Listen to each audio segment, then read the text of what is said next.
So, Hello, boys and girls. It is good to see everybody today. Welcome to Wood Spun Around, my pigsty of a workshop. Zombie just calls it the wood sty. Mine's just a pigsty. Anyway, um, we started a bowl last week. It was extremely wet wood, um, very, very wet wood. And I told you I was going to bag it up. I have bagged it up. I'll show you the bag here in just a minute. I swept up all the shavings, not all the shavings, about 95% of the shavings that were on the floor and put them in that bag with the bowl. I have not opened the bag since then. So you're going to be here for the unbagging, and we're going to pull this bowl blank out and see what happened to it. If anything, it may be just like it was. It may be warped all to pieces. It may be in two or three pieces. I don't know because I haven't opened it. So I'm going to let Ruby go ahead and start reading off who's in the chat, and I'll get the bag up here, and when she's done, we'll open the bag and pull this bowl out. So Ruby, you go ahead and get started there. okie doke. Okay, going up to the top. First, we had Alex, the wood butcher, then Ronald Todd, then Gerard, the French turner, Roger Kent. My list keeps renewing on me. Paul, uh, Norfolk Hunter, um, Dale, the old man river wood turner, Roger Wallum, Ward Wilson, um,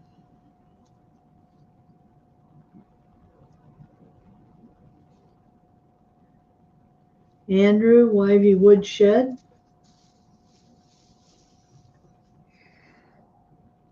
Heather from Spirit Wood, Stone and Bone, Al Dawson's joined us, Scott Hampton is here, and Haley Woodenborough has joined.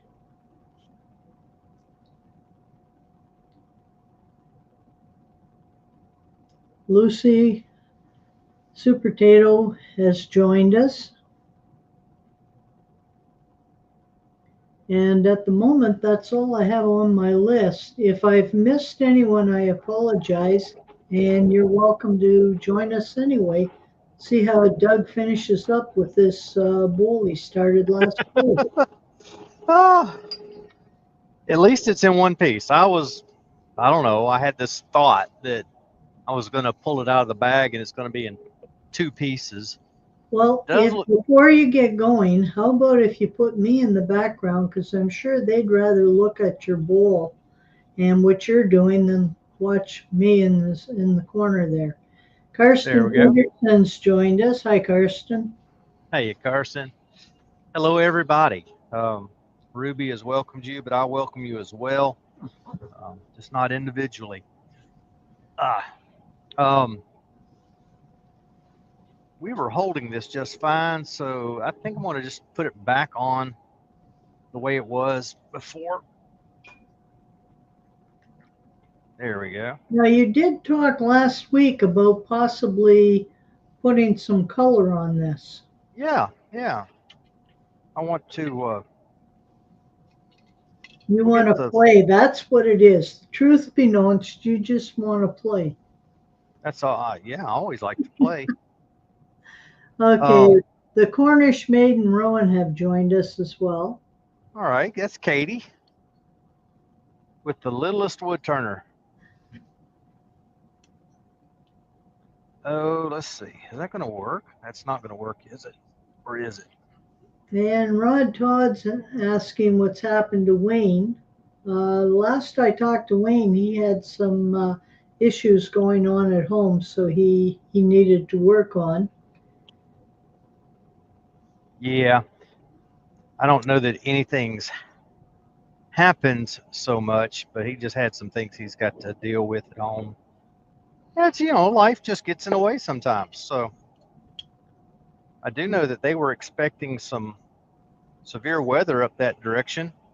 So I haven't heard if any of that hit him or not. He was hoping it was going to go around him.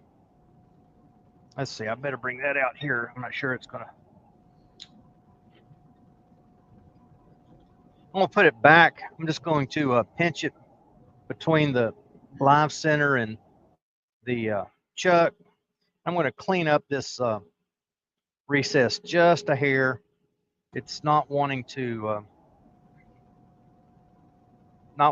bite. So better safe than sorry. Definitely.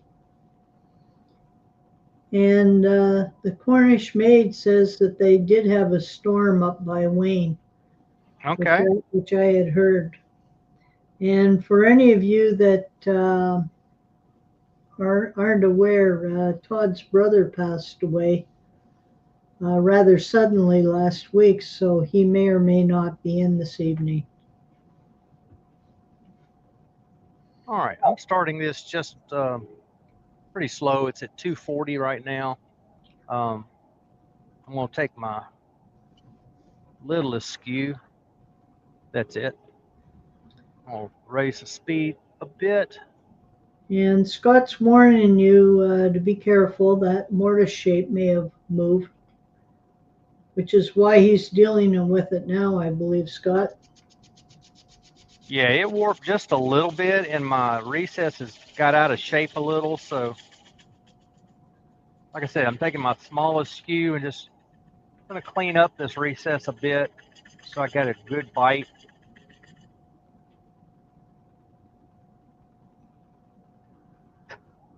I've got a, let's see if I can find that real quick. I've got a recess scraping tool that I made many, many moons ago. Well, I know it's here. Just, is that it? Maybe. Yep. I'll keep this skew handy. This is a planer blade, and you can see right there, I've ground off that end at a bit of an angle so that I can come in here. I need to make a handle for it. Come in here and get that cleaned up and straightened up and put a little bit of a dovetail on it.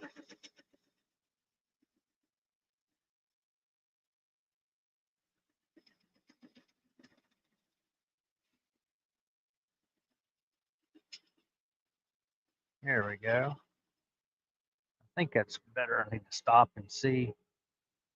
It did move, the bowl did move just a little all the way around. Haven't quite gotten this. Need to raise my tool rest a little too. Mike was suggesting someone could make some fractal jaws to clamp on round mortises. And Karsten suggested Mike should take that up as a project, and Mike has replied that he's busy with other projects right now. He's learning Arduino, well, since his hand is not in good shape. You'll have to tell us what that is, Mike. And Thomas Kenny's joined us. Hi, Tom. Hey, Tom. There, that's better. I've got a pretty good recess in there now. But that is a handy tool to have. Like I said, I need to do a handle. I ground it in a more of a skewed kind of an angle. But again, if the tailstock didn't have to be here, I could come in here and get a really nice dovetailed recess with that end. But this end was specifically for this kind of situation. If my tailstock had to be there, and really a handle would just about make it in the way. So it works pretty well like that. I just got to be sure to hold on to it tight and not halfway grab it. Otherwise, it wants to jump out of my hand. Okay, that should be tons better. So I can back that back out. Get this out of my way. Then we can come back and put it on the chuck. If the stars are all aligning properly, I may have to change chucks.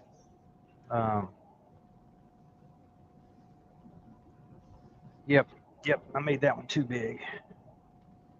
Well, how did I do that before? I don't know. Anyway, we're going to change chucks. It's just make life easier. And Mike says that the Arduino is a microcontroller that can be used in simple CNC and automation. Okay, well, I take it that's all computer work, so you only need the one hand. There you go. And Karsten said that he made a hinge box today to turn his lathe into a drum sander. Ah, okay. Project. Yeah, those are handy.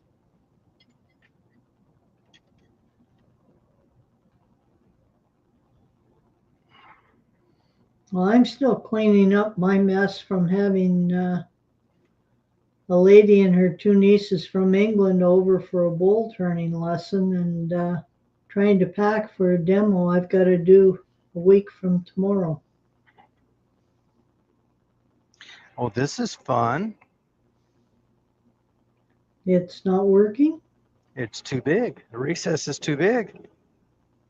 Straighten it up just a touch and it's too big for anything I've got.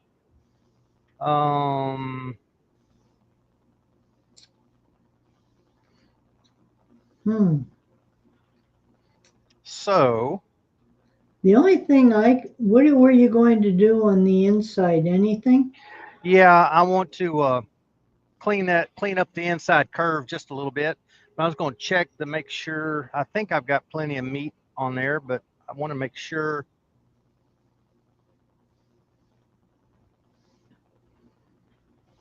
And Zed says, oh, Doug, that's a very Zed problem there. Yes, it is. Yeah, I've got just a hair over an inch of thickness in the bottom. And I went to the bottom of my recess. What I was thinking was I might be able to, I know what I could do. Maybe. I would put it on a vacuum chuck if you have one. If I had one for this lathe, I would. That would be the solution. Not for this lathe, I don't. Not yet. I've got everything I need, but I have not put it all together yet. One day we'll have to FaceTime and I'll show you one that I've got. Sure. And it would screw right onto your spindle. Is a 1 1/4 inch. Yep. It would screw right onto the face of your spindle there. All right, now I got to figure out where my chuck is. Oh, I know where it is. All right, talk amongst yourselves for half a second. Well, you'll still be listening, so I'll pass on. Yeah, I'm here. Heather got really lucky this weekend. She scored a lot of wood scraps, pen blanks, and similar sized pieces, a couple of bowl blanks, walnut and cherry, and about 10 bowl-sized blocks of honey locust. Honey locust is nice to work with, Heather. Sure is. I love honey locust. It's almost as nice as black locust. Some people would say it's nicer, but I like them both pretty good. I did mention that Zed has joined us. Yeah. Okay. Indirectly, but yes. And MG Woods has joined us as well. There it is. There's a suggestion here from Dale of glue block time. Maybe. Yeah, I'd have to take that. I've got a little bit of a tenon in the center, which is what I'm grabbing onto right now. Now, Zed suggested you could wrap a strip of bike inner tube rubber around the chuck to get a smidge more width. Yeah, it wouldn't be enough. Wouldn't be enough, I'm afraid. All right. I'm gonna get my vaccinator out of the tailstock. And Zed put in the link for his live later today, the Pencil Bucket 5000 series. Good.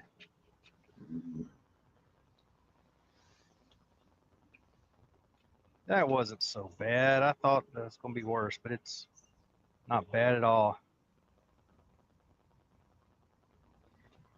Now, this is the same issue I had last week.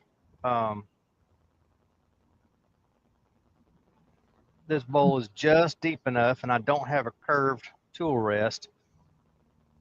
The bowl is deep enough that it gives me a little bit of a fit. But anyway, I'm going to clean up this curve, and then we're going to sand it.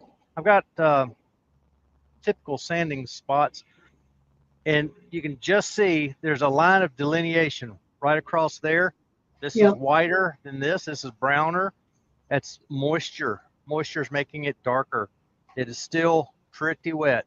So anyway, I'm going to clean that up just a little bit, inside and out. It's not terrible, but we want to just make it better. Mike is suggesting you play Pink Floyd's "Learning to Fly" because he can't see that tenon holding it for long. And Rob from Copper Owl has joined us. Hi, Rob. Hey, Rob. I'm going to get a bottom bowl gouge. So it's I've got this bad habit of resting my hand on the tool rest, and I really don't want to do that here. In fact, I'm not going to use that tool. I'm going to use a bowl scraper.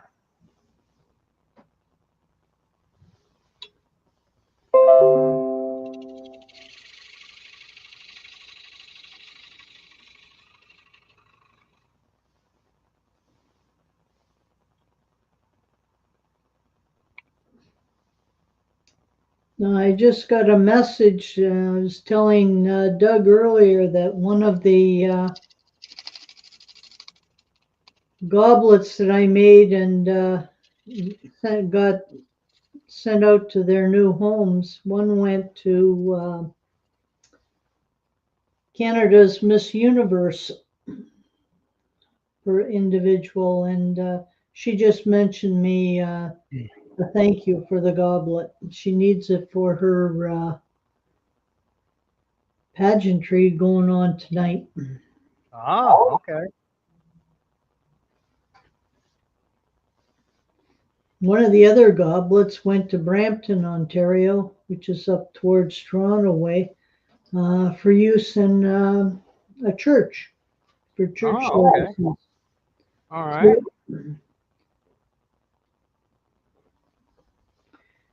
And Scott's suggesting you bring the tailstock up for support as much as you can, being as how the tenon's so small for that piece.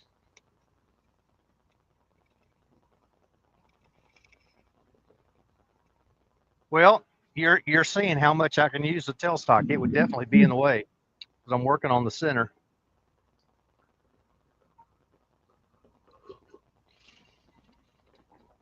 Could you just stand that part flat? Well, I'm about there now. I'm pretty well done what I want to do. Little area right there. Now you are wearing your face shield, right? I've got my safety glasses. No, your face shield.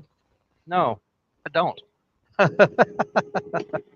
No, because I'm on this side of the bowl. The bowl's over here. I'm not standing in line. I'm way over here. No, my experience is when they leave, they sometimes bounce off other things and can still come and get you. Sometimes. It's happened before.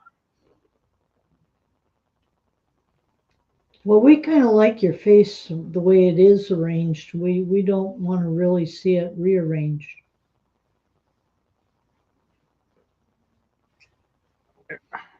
Now, Zed is asking, why do scuba divers fall backwards off the boat? because if they fell forward, they would hit their face on the deck. And you're absolutely right, Zed. Yep, yep, yep. After the many thousands of dives that I did as an underwater photographer, I can assure you that would be true.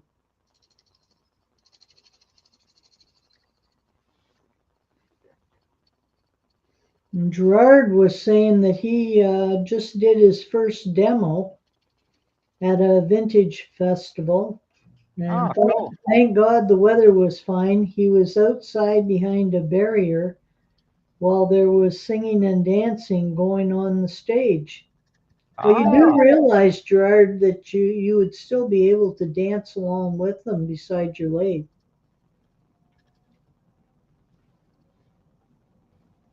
I've got I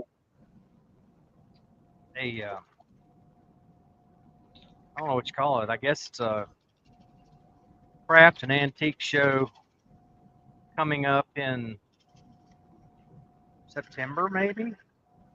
Okay. That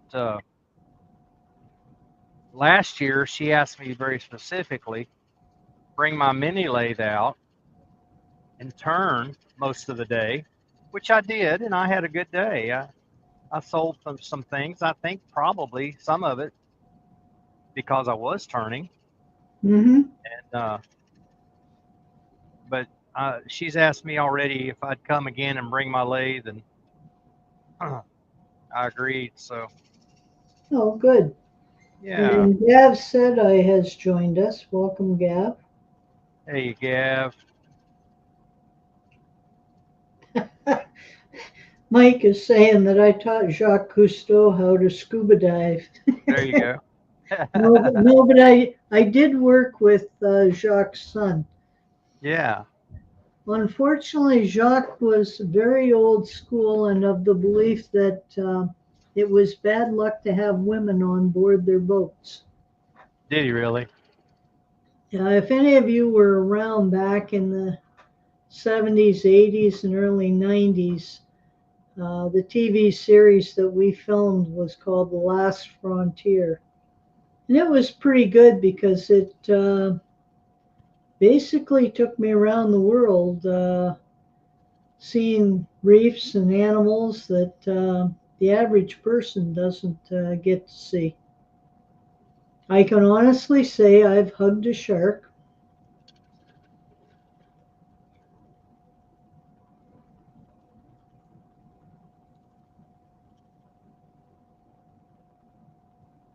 The best time was when we were releasing whales that got trapped in the fishing nets. Um, every single one of them came up out of the water, looked at us on the boat, nodded thank you, and then went out to sea. It's like they knew what we were doing. Yeah, at least they understood that you were helping. Oh, yeah. And Yeah. Paul Finley has joined us. Hi, Paul. Hey, Paul. As you saw, I was just doing some easy pull cuts, actually shear scrape to smooth out the backside a bit. I'd sanded it some, but of course with the warpage over the week, it needed a little bit of evening out. Zed said that he saw a book on curing eating disorders through religion. It was titled Slim to None. Limb to none. Okay.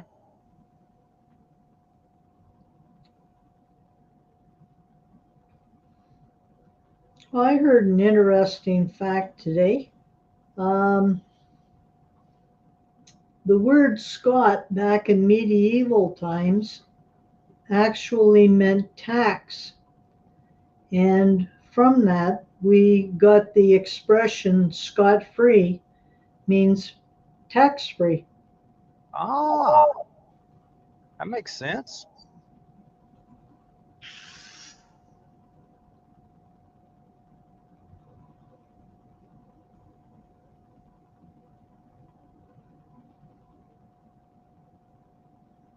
My original intention with this bowl was that it would be a little chunky, uh, not super heavy or thick, but just a little chunkier than normal, um, for a couple of reasons. One, whether it's live or natural, I think it's natural. Yeah, all my bark's come off.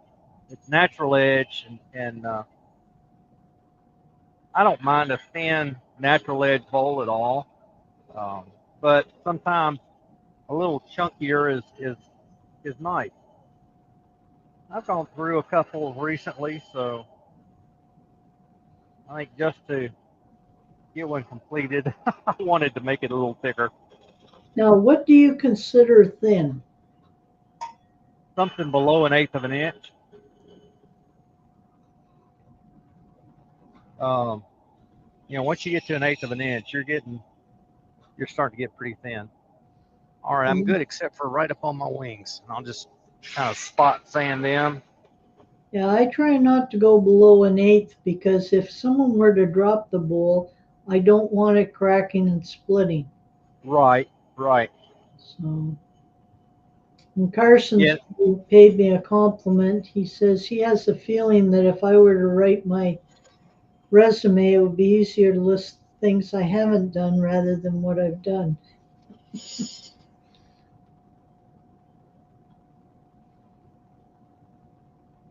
Yeah, this wing here has a whole series of lines.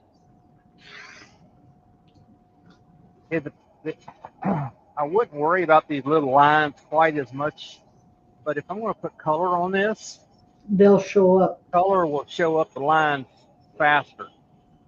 So the lines have got to be gone.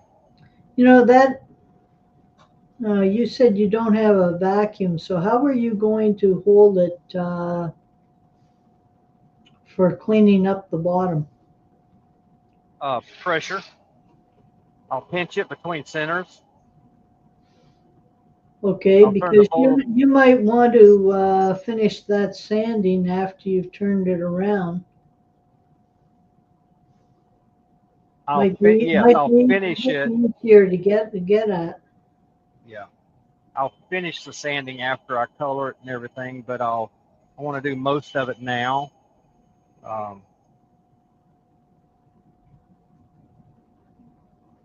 It'll make more sense here in a minute, I think. Now Scott doesn't want me to give away his profession, so I'll try not to. And Heather thinks I should write an autobiography, as she'd definitely buy it. Unfortunately, I'd have to wait till half the people I know have passed away, Heather.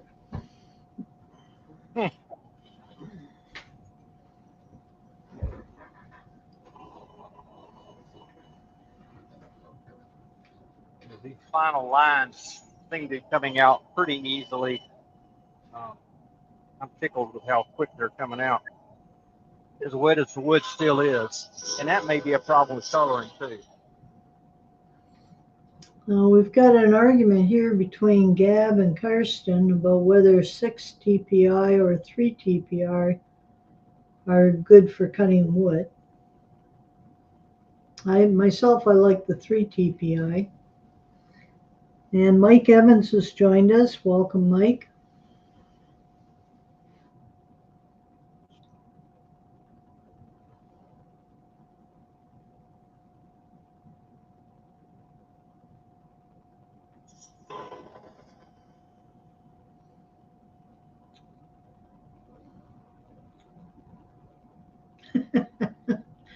And Scott says he doesn't want to be known as a tax man. Okay, that's a deal. And Mike, what Doug's doing is just cleaning up parts of the bowl that he turned last week and took out of the bag today.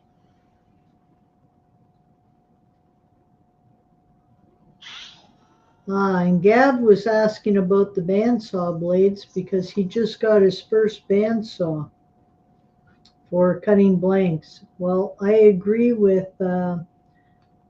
Karsten where he said get the widest blade possible for cutting the blanks and that. If you're making tight corners and that, then you want a much narrower bandsaw blade. And Mike wants to know how you're planning on finishing the bottom.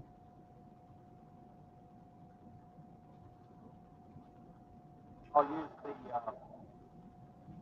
Okay, we can't hear you right now.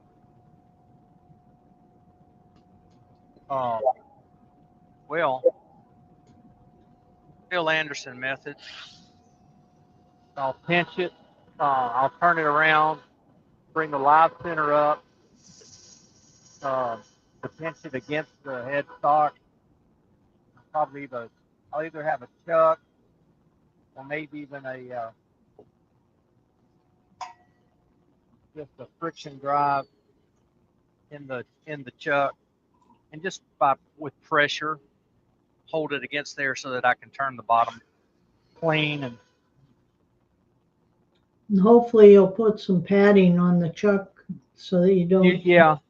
Usually use some non-slip mat.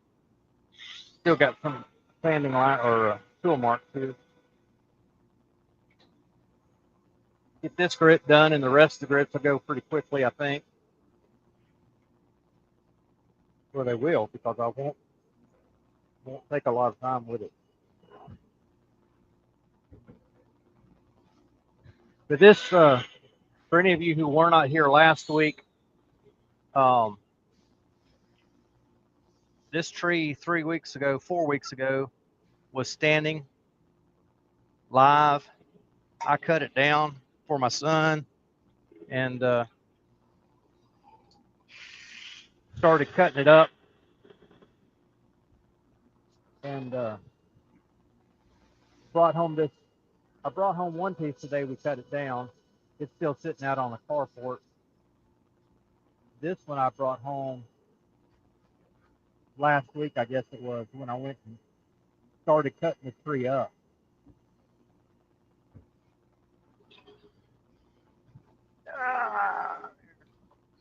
That out here. Karsten was saying that he picked up his first bandsaw last week, and he had so much fun trying it out, he had to stop himself before he ran out of wood. Too bad you don't live closer, Karsten. I have a whole ton of it in my garage you could practice on.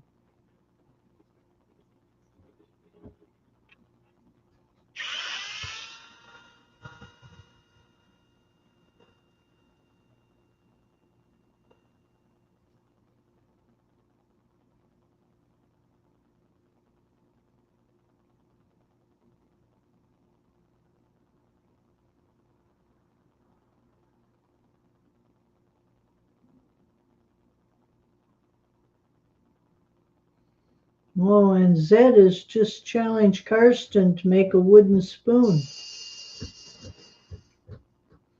If you do, Karsten, you'll have to send me a photo of it. Spoons are fun to make.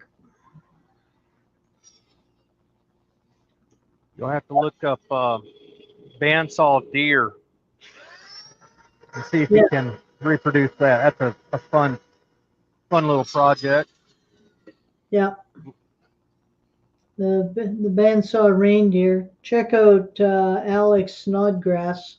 Yeah. He's really excellent for advice on the bandsaw.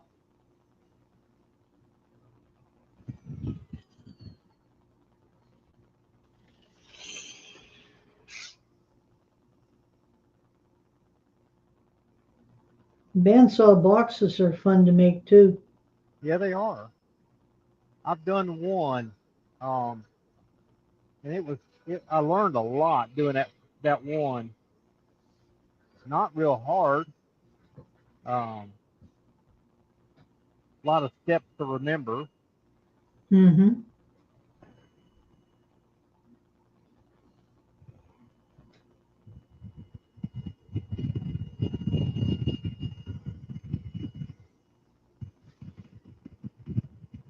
Yeah, I don't do as much flat work as I used to. When I started out, I did tables and chairs and cupboards and stuff. Then turning kind of took over.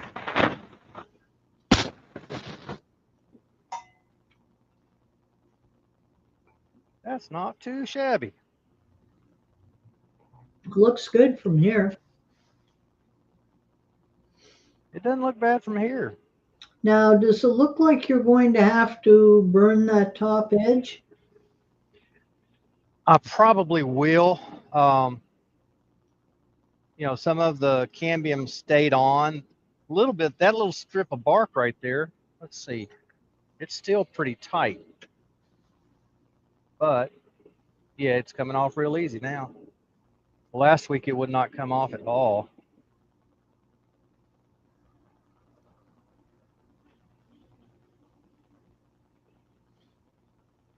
I was thinking you might want to burn it before you For color. do any sanding and before the coloring. Yeah, probably will. Mike says that he's preferring his table saw right now. He's going to try some Steve Garrison style things.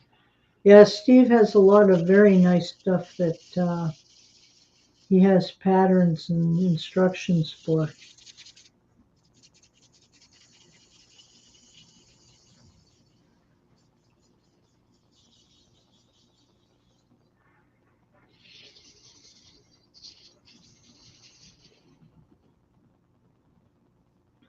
One of these days I'm going to remember to call my sandpaper supplier and get on their case about not having 120 in the sandpaper I like. Oh. The only way not the only way they've got 120 is, but the only way that made sense when I got my last stock up was in this shop roll, which is a nice long roll. It's not very expensive. It's in whatever size that is, 2-inch or something. Yeah, 2-inch wide, which is the width I like for it to be in, but they don't have it Velcro back. They do not carry a 120 Velcro back in a form that I can use. Well, that seems odd. Yeah, they've got all the other grits that I like Velcro back. Mind you, if you have a 150, you don't really need a 120.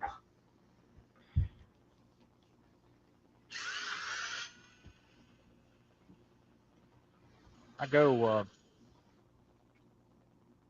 80, 120, 180, 220. I usually go 80, 100, and then you can skip the 120 and go right to 150. Yeah, if you have 100, and I used to do 60 and 100, but now you cut cleaners, you don't need the 60 grit. I can get it done with 80 usually. Sometimes I don't even need the 80. 60 is such a heavy grit. I didn't need it very often.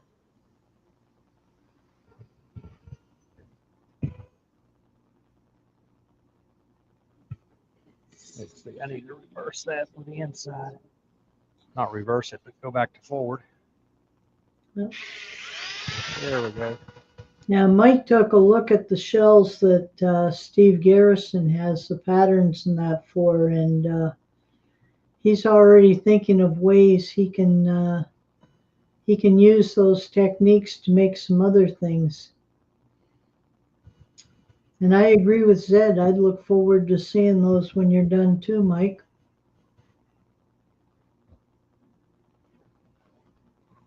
And Alex says that he thinks he needs 24 grit these days.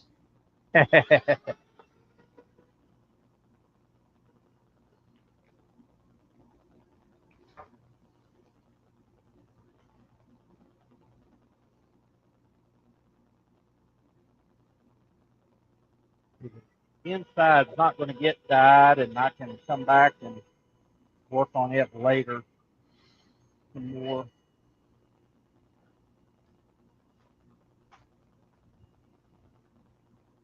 It's got, the inside's got some of those typical wet wood issues, a couple of lines that are not wanting to come out. Oh, yeah, y'all can't see. If I go up close, you might be able to see it. Not quite. Right there is one line, and then there's a parallel line right out here. Yeah, But some I can work on that. hand sanding with the grain will help those. That'll help. Yeah. Yeah. More than anything, I want the outside done so we can put a little color on it and you folks can see what's going on. It's interesting, the side, not the end grain, but the side grain is where I'm feeling some issues. Let's see, put it back in reverse.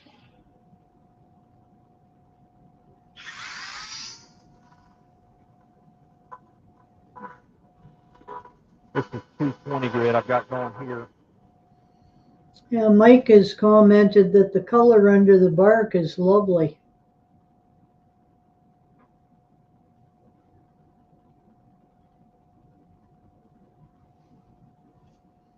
And Zed says that that's a phenomenal bowl. He can see it figuring prominently as a fruit bowl on someone's dining table. I agree, Zed. It's got all kinds of character.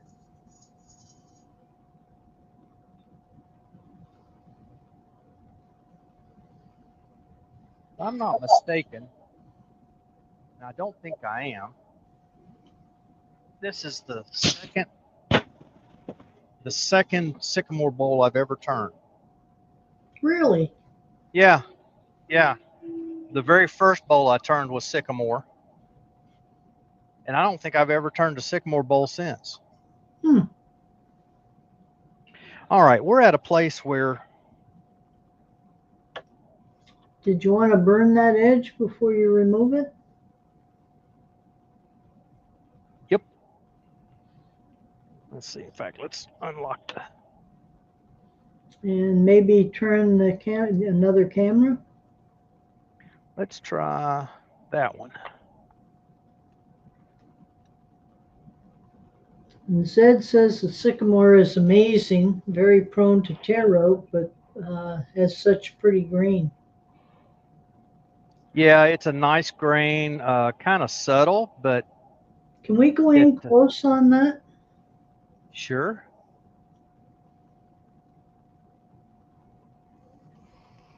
That way folks can see what you're doing with your torch. This is a kind of a general purpose tip. Not kind of, it is a general purpose tip. So I don't get a real fine flame.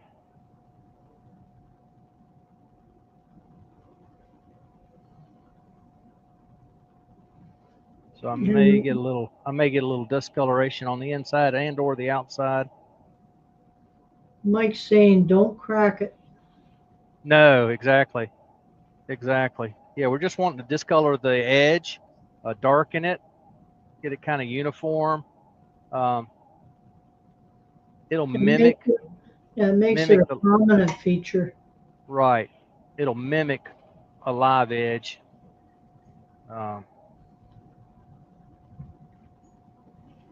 It's interesting how some places, yeah, y'all can see that right there where it's not wanting to take the color. That's why I kind of keep coming back to it.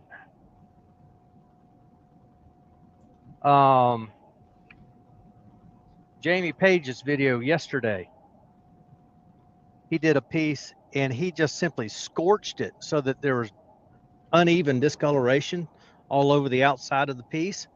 And that was his finish, basically. It looked really good. It was something different. And I immediately thought, and I said something to him, I've thought about doing that, just scorching the outside and then using some color on it. And if you have an open grain wood, that tends to work fairly well. Yeah, yeah. I'm not sure what his wood was. I was trying to get through a number of of videos, and that was just one of the many. So anyway, decided last week I would do green. This is some airbrush paint in a translucent green, and I'm gonna put it on with paper towel. And Back, I'm maybe gonna grab change to an overhead shot. Yes, yes. Get myself prepared here. I'm actually gonna put gloves on. Imagine that. I don't know why I don't want green hands, but I don't. And Jason from Salisbury Crafts has joined us. Hi, Jason. Just in time, Mr. Jason. Let me blow this area off a little bit. Make sure I don't have any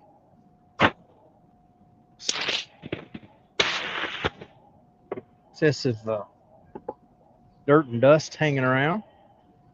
Let's see. I said I was going to do that. I am, but I'm going to do something else. You didn't want to turn and clean up that bottom before you add the color? Nah, I'll wait. Okay. Just curious. I'm always curious, aren't I? You do leave us wondering sometimes. Sometimes. I am going to put a spray nozzle on this bottle, and I'll spray it onto the bowl and then wipe, kind of like applying other stains, where you slather it on and wipe it and even it out. Now, those are some of Jason's, the Salisbury Craft airbrush. Yes, this is Jason's Salisbury Crafts. Get it where you can see the label. There we go. And this they're, they're water-based.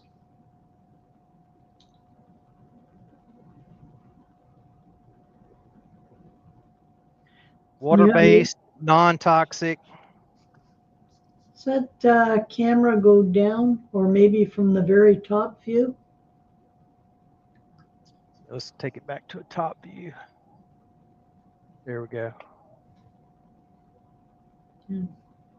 Ooh, nice, bright green. It is. All these colors are very vibrant. I think that's one of the things that drew me to them originally was the vibrancy. The red is a nice bright red. The blue is a pretty brilliant. I mean, it's not a garish blue at all. Neither is the red. I don't think the green is garish. It's nice and bright. Yeah. No question, it's green. And Chris Charlton's joined us. Hey, Chris.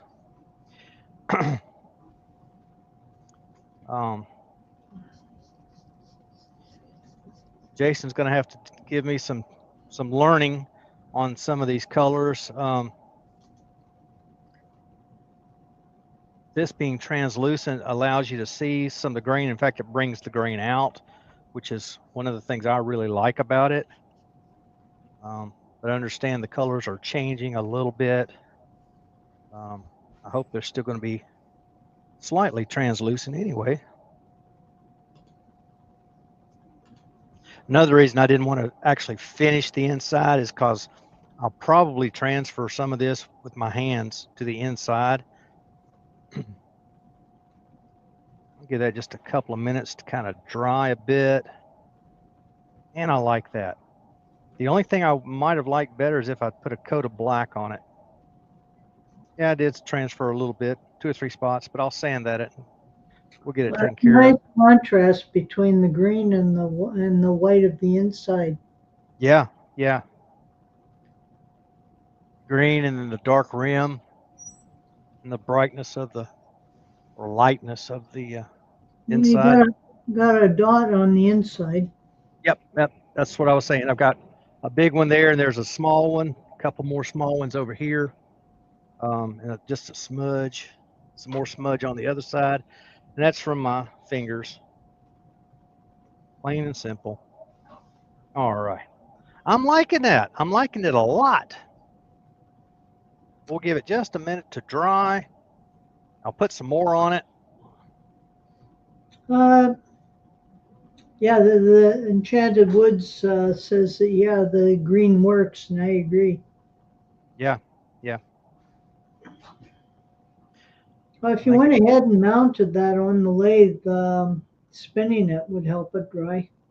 Mm-hmm. In fact, I put my second coat on there on the lathe. Let me get, let's see.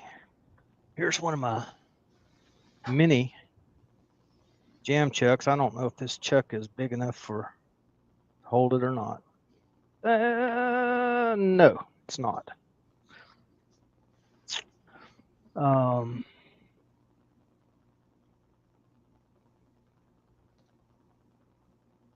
don't know that I've got a chuck or a jam chuck for this particular lathe. I hadn't done one for this. Hadn't done a jam chuck for this chuck, I should say. Marston says he likes the green, but he has to admit it gives him some Shrek vibes. And Gab is asking if it's you or the bull that's giving him those vibes. Yeah, it might be me. I don't know. Let's see. That chuck right there will do. Wood Design says he likes coloring, but he's always messy. I think most people are. Yeah. That's I have to think of process when I'm doing coloring. If I don't, I'll get something real nice on the inside. I do my coloring, and lo and behold, I got color on the inside where I've done some finishing already. That's why I did, I wasn't worried about getting that final sanded. And Mike has commented it's a Hulk green color. You've heard of the Hulk, haven't you? Oh yeah. Okay, just making sure. Yeah. Oh yeah. I mean, you young guys. Young. Use that term loosely, right? Very loosely with me. I'm using it dearly, endearingly. I work with a bunch of literally kids. And there goes in the floor, of course. I thought you were going to say old people. No, I work with a bunch of kids. And let's see, that can go out because I don't think I need it. Not right now, anyway. I'll say something and think they ought to understand it. And they look at me like, okay. They don't understand the thing what I'm talking about.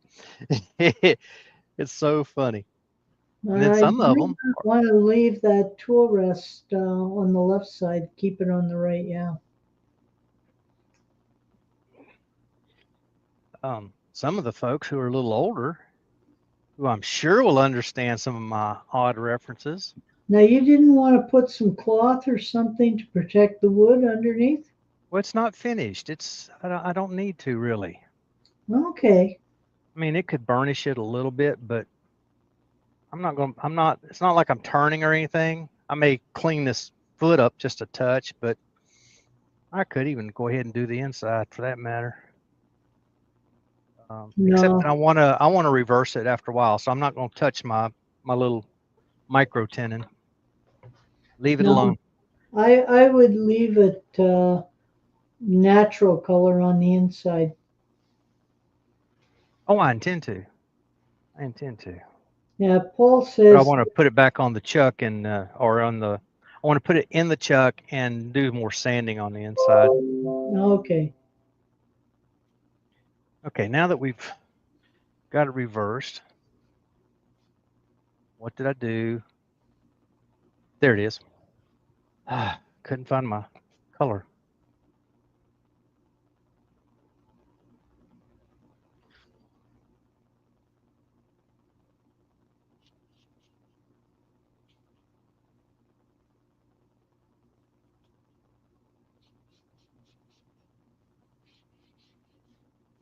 This wood is proving itself, even though it's wet, it's showing itself to be a little thirsty still. Some places it's really soaking it in. Yeah, you can see some of the chatoyance coming up. Yes. What a beautiful streak that is right there. And it's darker over here. The grain was darker there. That's what I like about it. This airbrush paint is translucent enough that it lets some grain come through.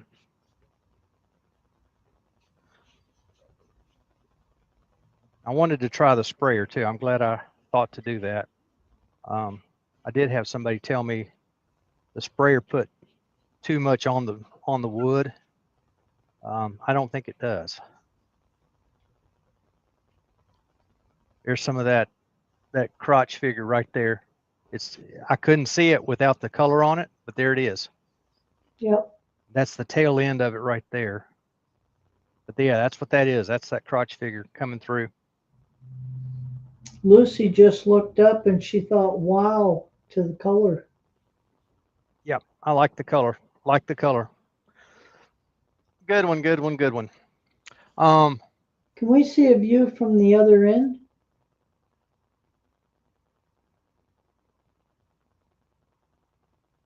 What in the world is that doing? Okay, here we go. Yeah, tail camera.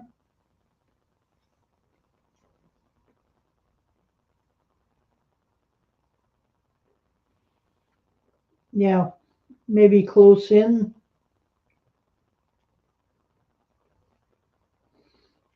Ron says that color has a very jade look to it. It really does. Really does. And, I really like it. Scott said, put a black light pointing at it and it will be seen for miles. Oh, me. Most of y'all have probably heard of uranium glass. Hasn't been produced for many, many years anymore. It actually has some uranium in it. At the store I've got my work in, there's a guy that has a full display of uranium glass under black light. So you look down that hallway and you see this glowing bank of glass. It is wild looking. Okay, let me move that. Now, nope, not that direction, other way. Now, speed that up just a touch. I want to clean my foot off while we're here. Not the whole bottom, just the foot.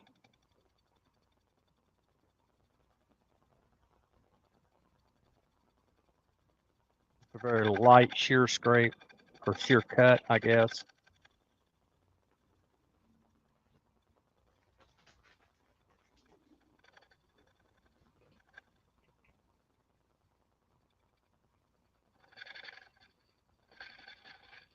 That's just so that when it's on a flat surface, it won't rot. I'm also angling it toward the center a little bit so that not totally flat. I don't want the foot section to be flat. I want it to be slightly angled in. Angled in, yeah. Yeah, when you measured it, you said you had about an inch of thickness there. Yeah, from this section to the bottom of the inside's about an inch. So I've got loads of wood. I can clean that up later without any issue whatsoever. This is just slightly out of round still.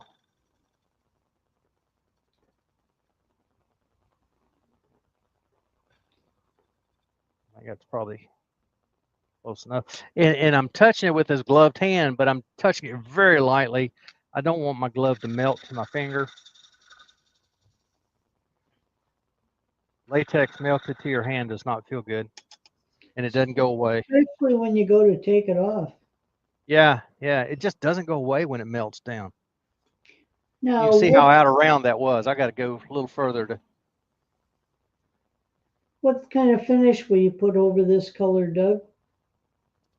Well, I was just thinking about that. Jason's just answered and said you can use any finish. his product testers have tried nearly everything without any reaction. Yeah, yeah. What I'm tell you what I'm thinking. And this is one time I wish Mr. Clasper was here. He did some experiments. People told him you can't use Yorkshire grit over color. Yes, you And can. so he experimented with it on live YouTube and showed everybody, yes, you can. I have done that, and I'm thinking that's what I want to do here. Not Yorkshire grit and Hampshire sheen, but Axe, since that's who works with me, and I've worked with him. And Now, Ward is saying that I'm not saying my computer is slow, but he just got a notification that Doug commented on a Facebook post. Ward, I'd for say your who? computer is slow.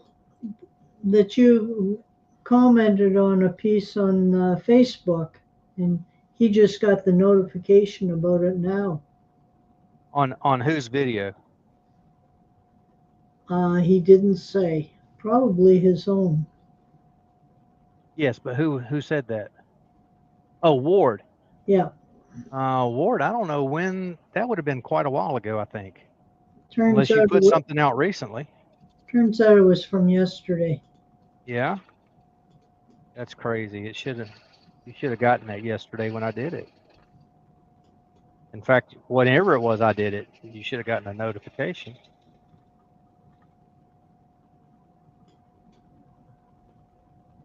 All right, we're plenty concave for a bottom, so I'm not concerned about that.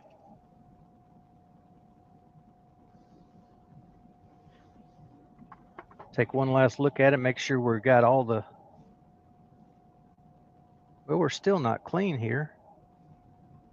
Put a ruler across it.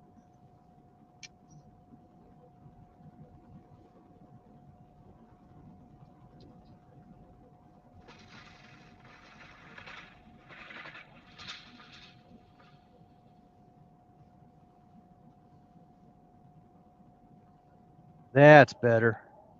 There's still a little place right there, but I'm not going to worry about that. I'm concave across the bottom. I can finish cleaning that up when I take the tenon off. I just want to make sure about the color on the outside, and I think we're good.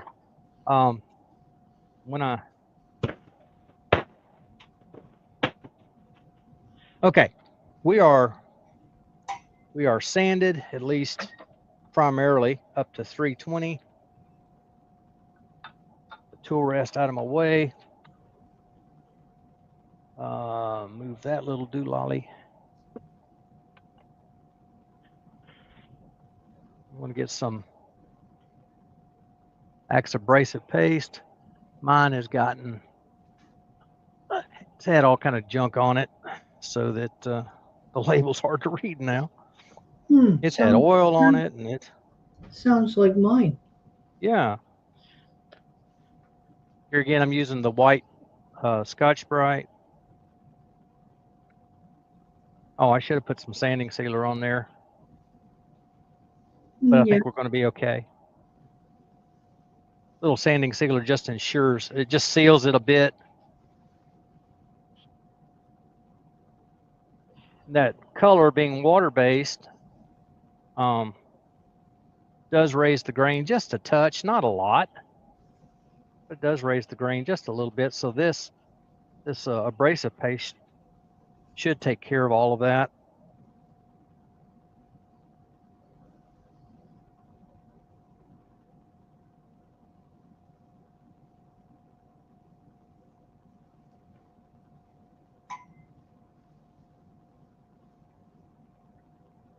All right, last little bit. Really does go on nice and easy.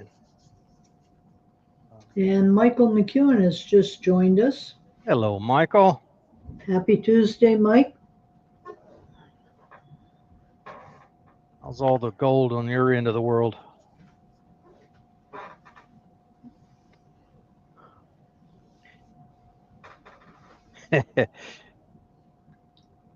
He's got all the gold. Hmm.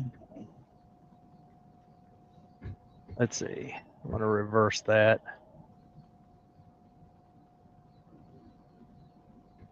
And turn it down to about 250 there. And I'm just kind of working that. Got to tighten up just a touch. There we go.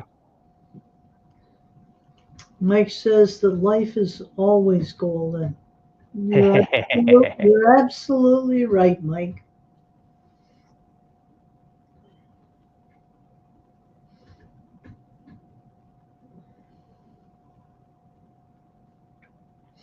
I agree, Lucy, that green is brilliant. Unfortunately for me, that was the one color I didn't get in the ones I ordered from Jason. Really? You didn't get the green? Nope. Did you get the pink? Yes. You did get the pink. I didn't get the pink. I was happy not to get the pink. At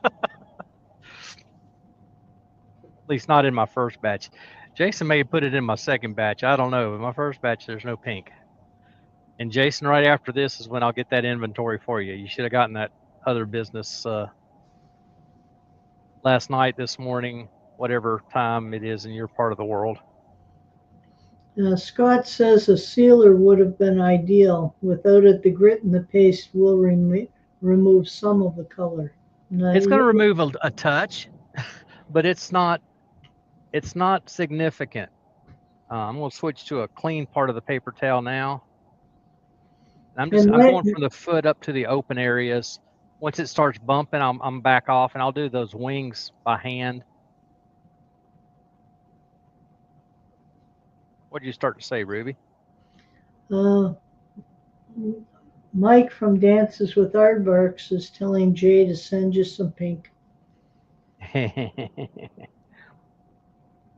Some people are big pink fans. I'm just not. Just not. Now, the Singer pink, she's not too bad. But the color pink is not my favorite. Sorry, I still like the singers from the 50s, 60s, and 70s. Yes. Lucy says, Doug, you can try out some of the other colors you have too in coming weeks. I've done red, I've done blue. This is the green that I originally got. I gotta have a yellow as well. I've seen it on other pieces, but I haven't used it myself. So, Thomas Love was saying there, I don't know, last week or week before, back when he first got started professionally, he made a whole series of bowls that were paying his bills. Very basic, kind of a cereal bowl size, that he was coloring the outside and using a paint. I thought these colors, the sycamore would be great wood to do that with. Just turn a very simple bowl, color the outside, and that'd be that. And these colors, I think, would be phenomenal for that. I'm up to 600 now, turning my paper towel the opposite way so I get some fresh paper towel going here. And I'm working it down to where I quit pulling grit off of the bowl. When my paper towel comes up clean, that's when I know I'm done. And it should work me down to about 1,000 grit. And I know there are other grit companies out there. Axe is the one I use. I like Axe. They're good people. This is a husband-wife team. It's not a big company by any means. Small business. I like supporting small business. I'm a small business, for that matter. That's one reason a lot of people come and buy some of my work, because I'm an independent individual. I harvest my wood. I turn it myself. I have a small business that I put my work in to sell it. So I like small businesses. Support them as much as I possibly can. Mm-hmm. All right. We're getting cleaner all the time. We're up to 800 now.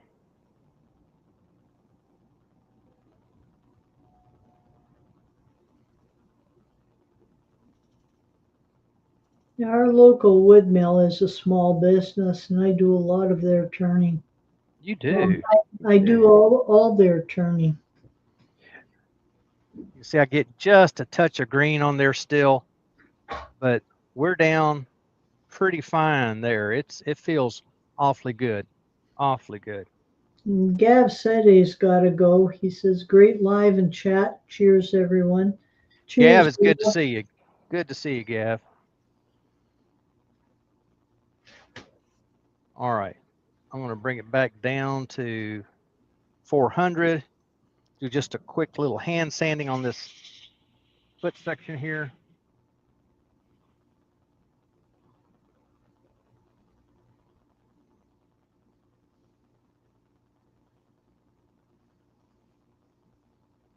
And I could have done this before I did the abrasive paste, but I didn't. I was just noticing though how rough it looked. It's not liking to be sanded because the wood is still wet. But well, you can't see it. My 80 grit is clogging pretty significantly. So I'm just not going to fool with it too much. Let that be that for now. I'll sand it later in the week while I'm here. And Karsten's got to go. Good night, Karsten. All right, Karsten, thank you for coming by. So we have the green section. We sanded to 320, 240. We put the color on it. We put abrasive paste on it. Let me hold this lid up so you can see what we got. This is the Axe polishing and restoring paste. This is a Carnauba based wax. Very, very stiff. Year and a half, 2 years ago, Tom added, he doubled his wax content. He doubled the Carnauba content. Let me say it that way. And it made it a much stiffer wax, at least as far as getting it out of the jar. And if by chance you don't already know, Carnauba is our hardest natural wax that we know of. There are other waxes that are hard, but Carnauba is a natural wax. It's the hardest natural wax we know of. So that's why it gets used for woodworking as much as it does.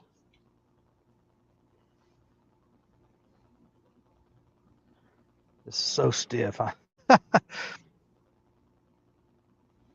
There are times when I wish it wasn't as stiff as it is, but I kind of pushed for him to make it stiffer than what it was originally. It was pretty soft originally. Now you gotta. Don't like having to use all those muscles to apply it. Trying to take the easy way out, the way somebody my age would. Ruby, I'm lazy. What can I say? Any more? Yeah, you've still got a little bit of color still coming off, right? Yeah, there's a little color there. Little color. But this is stuff that was laying on the surface that wasn't doing a whole lot of good anyway. So that's how it always is. If I'd let it sit overnight, I put the color on, let it sit overnight, it might have stayed thicker on the surface, but it's got plenty in the wood. As you can see, the wood's not getting any lighter. No, it's holding its color very well. Very well, very well. I put enough on the first coat, let it dry, put about the same amount on the second coat, and let it dry a bit. In fact, it's dried longer than any. Anyway, we got the wax on there. There's no solvents in this wax. So there's really no need. You know, your car waxes, they always tell you put it on, wait till the haze is over, and then buff it off. Well, the reason you're waiting for it to haze over is for all the solvents to flash off. There's no solvents here, so there's nothing to flash off. So you can come back immediately and begin to buff, but you want to start very lightly. And all I'm doing basically is putting the paper towel up against the wood, and I'm still getting color, but as I said, that's stuff that's on the surface. It wasn't going to do just a heap lot of good anyway.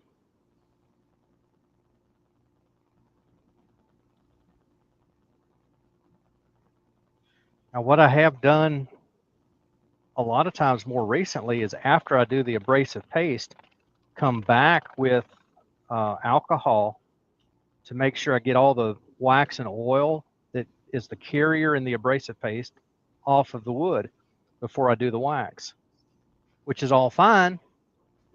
But I didn't want to do that on this because if I did the abrasive paste and then alcohol, then I would be getting into my color.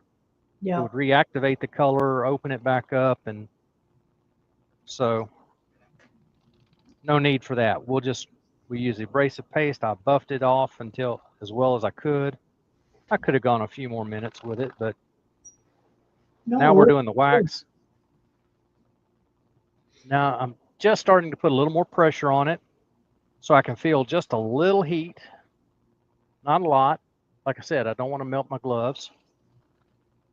In that center section, as I'm looking at it, I'm figuring, let's see, a row of texturing and a couple of score lines. Absolutely, you could. There's plenty of wood there to do that with.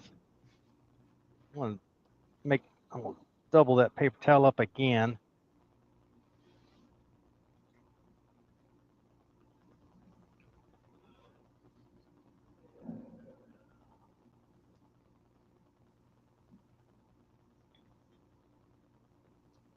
This bowl will probably get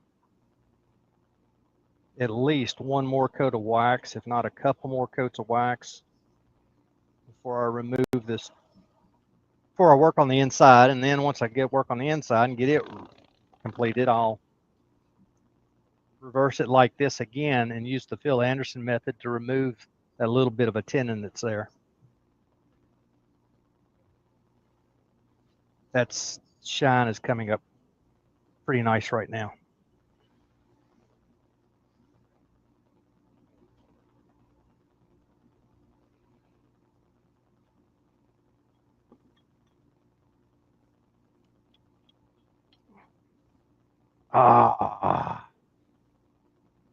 Love it when a plan starts to come together.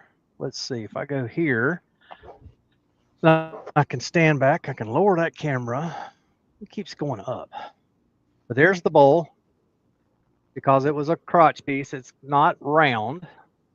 We did a faux live edge. It's a natural edge bowl. Burned it, colored the backside. Gotta love that crotch figure right there. And Lucy says that Gideon has just given a double thumbs up to the color.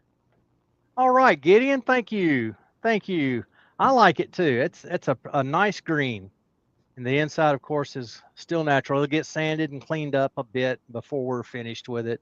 So it'll be nice and sycamore white. And Ruby was concerned about that center. It's got just a little bit of a ghost ring there that when I do my final sanding, that'll disappear. So yeah, then sand it with the grain and that'll help it disappear. Absolutely, absolutely. This will get a good bit of sanding because it's got some of that color on the inside. So I have to sand it pretty well. So probably do it turning, spinning, and then as a final, like you say, go with the grain, and it'll clean up, finish up everything on the inside very nicely. Jason loves the color contrast, and I agree. Good. Yes, I do too. I really like it. I'm going to set it down so I can get a good measurement for you guys. If I remember right, it started out about 14 and a half inches in diameter and in 13 and a half across my two wide points, 12 and a half across. Here we go. 12 and a half this way, 13 and a half that way. These wings are the two high wings, so that's part of the difference. And then height to the high spot, dead on 5 inches. Dead on 5 inches to the high spot. So I'm tickled pink. I think this one's going to be returned to the original owner of the tree. He'll be here Friday. He and his wife, brand new wife. They'll be here Friday evening, and I think I'll give this to them as another wedding gift. They've already got a walnut cake plate. I don't know why they think they might want something else, but yeah, but this one will be special because they know the tree. That's right. This is their tree. It's still laying in their yard, but not for much longer. I'll go down shortly and finish cutting it up. I'll bring some of it home. I'd come and give you a hand. I bet you would, for a price of a few chunks of wood, right? Right. Just one would do. Yeah, one nice crotch piece, right? Okay. You twist well, guys, it. There you go. I'm with you all. I hope you like the green color. I love it. It's beautiful. I'll put another piece. I'll put another coat or two of wax on it, and that should take care of it. It should make that green really pop even more than it does. I just love that. That's the crotch figure right through there. Yeah, I could not see it. Great. I thought we'd lost it. I thought we'd lost all the crotch figure, but there it is.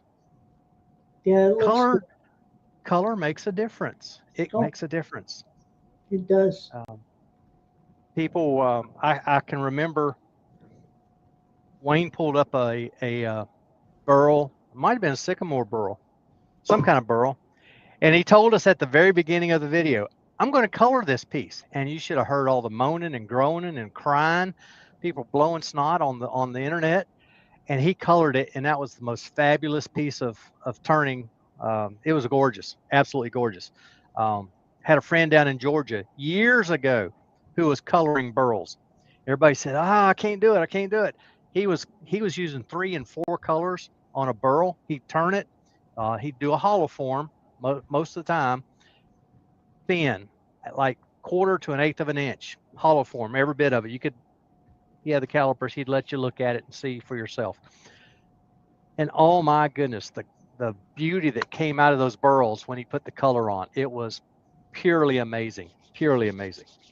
All right. I think if you're not an experienced colorist, what you want to do is limit the number of colors you use initially. Yeah. Some people totally ruin their pieces because they have too many colors going and it becomes too busy. Absolutely. You sure can. Way back, and Ruby, you probably remember it, when coloring was not being introduced, but when it was just beginning to become popular, they would talk about doing a blotch of color here, there, and yonder. Yeah. And that's what this guy was doing on his burls. It was blotches of colors. So he'd start with a dark one and then a little bit lighter, and he almost always ended with a yellow, faint yellow, and just to fill in the last little holes.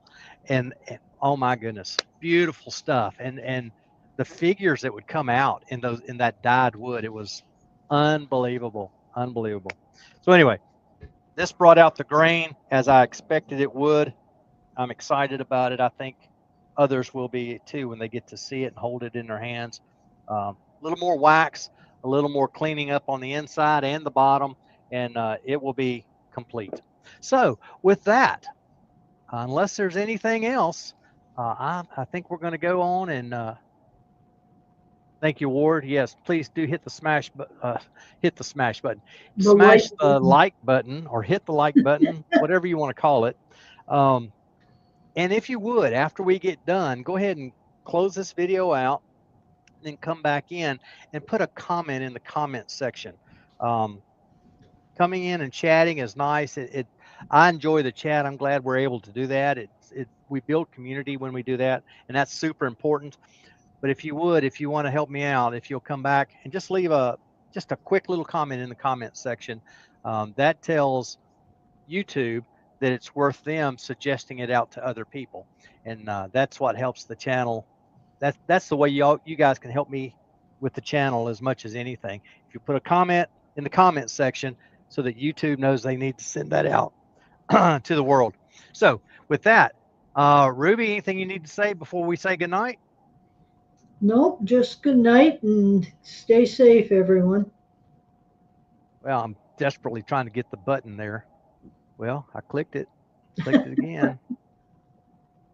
There it is, finally. It was hiding in the background.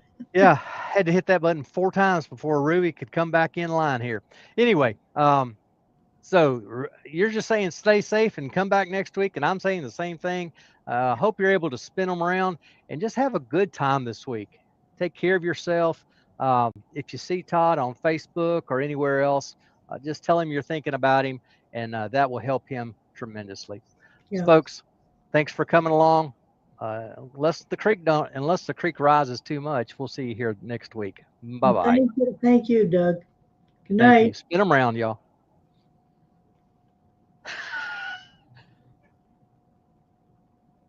Third time I hit the button. You mean we might stay live all night? One way or the other, we're going.